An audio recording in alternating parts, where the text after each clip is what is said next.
এলাকার থেকে ভোট কম দেবেন এই এলাকায় আমি কোনো উন্নয়নের হাত দিব না। সরাসরি দিবেন, আমাকে দিবে, আমি আপনাকে দিব। আসন্ন উপজেলা পরিষদ নির্বাচনে ছেলে আদ্রার ইশরাক শাবাব চৌধুরীকে ভোট না দিলে উন্নয়ন বন্ধের ঘোষণা সুরে এভাবেই হুমকি দিতে শোনা গেছে নোয়াখালী ৪ আসনের সংসদ সদস্য মোহাম্মদ একরামুল করিম চৌধুরীকে।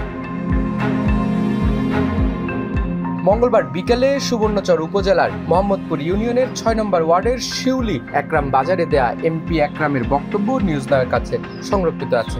ভিডিওতে সংসদ সদস্য একরামুল করিমকে বলতে শোনা যায়, যে এলাকা থেকে ভোট কম দেবেন সে এলাকায় আমি কোনো উন্নয়নে হাত দেব না।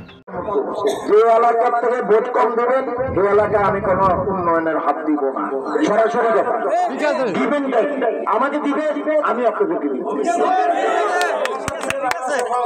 আমার এমপি বানাইছেন, আমি তো বলছি 5 বছরের ক্ষমতা আছে।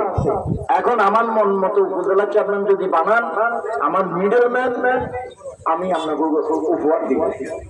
আপনাদেরকে যা যা ভূমির কথা কন এখন দেখেন, এই যে আজকে এখানে এসে দাঁড়ায় কথা বলতেছে, হয় ওই দোকান নয় ওই দোকান, যে কোনো একটা দোকানে এসে বসে আপনাদের সাথে সুখ দুঃখের কথা বলবো।